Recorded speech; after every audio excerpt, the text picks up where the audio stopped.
Hi, I'm Ace, I'm Slash's guitar tech, and I'm here to take you through all the gear we use when we do our show here.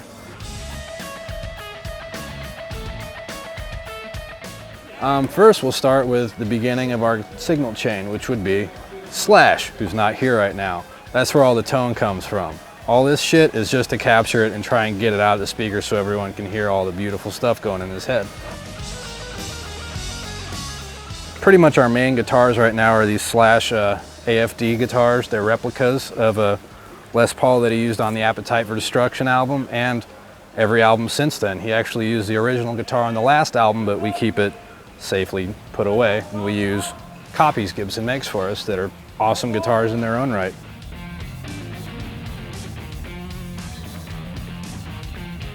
It's the main guitar I change strings on every day. And then the slide guitar, he'll play one song on, so I'll wipe it down really well because his sweat will corrode through the strings, and maybe I can get 3 shows out of that. So 3 times I'll go through that one.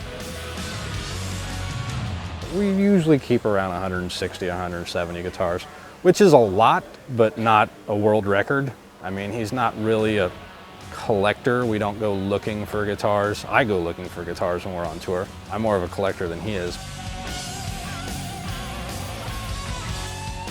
This is called my B rig. We have 2 rigs, a B rig and an A rig. The A rig is waiting for me in California right now. We'll be going back pretty soon. And then we start a US tour with that one. The A rig and B rig are functionally identical. There's a few small, minuscule differences, but by and large, they have the exact same thing. This is one of the older signature guitars. This one, as you can see, has had a neck repair. However, this particular guitar just sounds great, plays great, is great, so still part of the working arsenal. And then we have more of the AFD guitars. We have a new prototype we're working on. I can't show you, or maybe I can, I don't know. But we got 2 of those, and then we have some guitars with Floyd Roses for a song that we don't have in the set right now. So I could show you one of them. See, this one, it's the same as the AFD, the first guitar, except for we had Gibson make some with Floyd Roses for us for one particular song. So is it kind of illegal to have a Floyd Rose on a Les Paul? Maybe. Do we care about the law? No.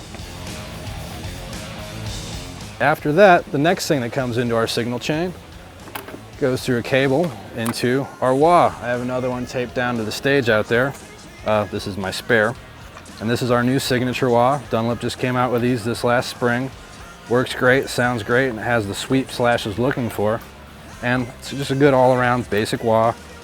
You know, it's got the tonality that we're looking for, and they're reliable and really well made, and it's a big part of his sound is this wah pedal. After the wah pedal, the signal comes back around, comes back to me here at the pedal board. I do all the pedal switching.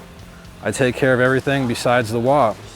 First thing I have here is a tuner, which I use as a mute so we can do guitar changes.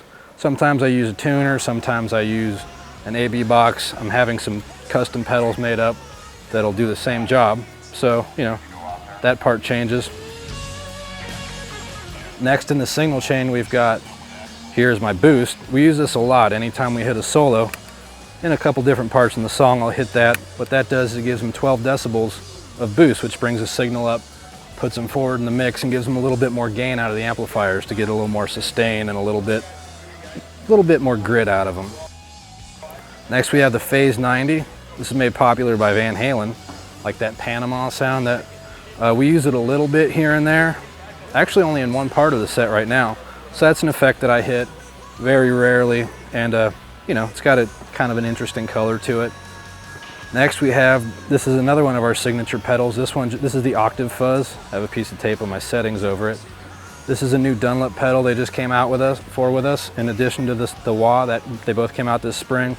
This one is a fuzz and an octave pedal, and when you have it on, it has your basic signal and then an octave below, and then it fuzzes them both, and then when you hit this up button, it gives you a 3rd octave, which would be the octave up, which gives you that Jimi Hendrix kind of sound. So it's a really good, you know, really fattens the sound up, and between the octave pedal and the fuzz, it really goes crazy. You can hear it most prominently in Paradise City, in the middle solo, where he goes, I'm not going to do it in my mouth, but you can hear he goes between the octave pedal to the boost, back to the octave pedal, and then back out. And you know, it really makes for a fat, colorful sound.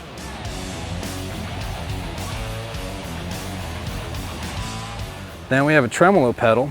This one makes the guitar signal come in and out like womp, womp, womp, womp, like that. That's for the song Beautiful Dangerous we did with Fergie. If she ever comes out, the pedal's here. If not, it's just a boat anchor. It's holding down my pedal board so it doesn't fly away in the wind. Next we have our delay. He's had the same style delay, not the same delay box, but the same style since pretty much Appetite. So for a long time it's been this Boss DD3. They work, you know, they sound the way we're looking for, real simple. Got about 2 places I use it in the set right now. And you know, good delay. You know, we don't use a lot of effects. It's just to add a little bit of color here and there. Perfect for that. Finally, we have our MXR analog chorus. That gives that shimmery sound that's also in Paradise City. That's the only place we're using it right now. At the very beginning, where the guitar's kind of got that shimmery, open, kind of cowboy kind of chords, but like 80s cowboy.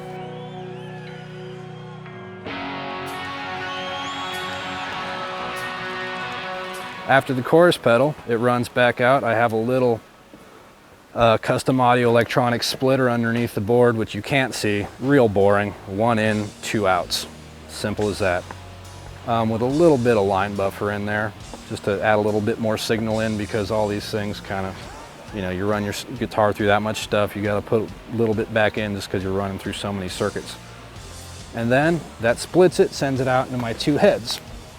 We're running 2 Marshall heads. This top one is the Marshall AFD 100. This is our signature slash head. This one came out a few years ago. This is a limited edition. Usually we start with all the settings at around 6 and then dial in for the room. This is where we've sort of ended up for now. Sometimes we'll dial a little bit in and out here and there, but not too much really. This is a brand new, well, almost brand new. We've had it a few months, which puts years on any piece of gear. So this is a 2203 JCM 800 reissue, also from Marshall.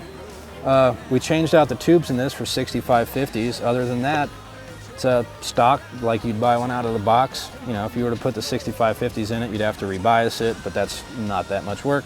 Just gives it a little bit, it makes it a lot louder is really what it does, and gives it a little bit more round sound. And then I have a spare set right here, identical, on, ready to rock if those 2 ever die on me. These 2 are right there, got my back. Then we have my workbox full of all kinds of shit. Weaponry, tools, you name it. I was working on a few pedals today, changing a few batteries, putting a little bit of nut sauce on stuff, changing strings, you know, basic day-to-day maintenance. You know, he's really hard on this gear, and we have to have 2 or 3 of everything, especially shit that breaks. So, got to be ready to roll with it, got to be ready for anything to happen up here. And, you know, it's a real easy rig, real nice rig. I like how simple it is. I like that there's not a lot of bells and whistles. Keeping all this stuff up and running for that guy with the top hat's a full-time gig, but I love it, you know. Love the gig, love the guy, love the sound. It's a great place to be for me.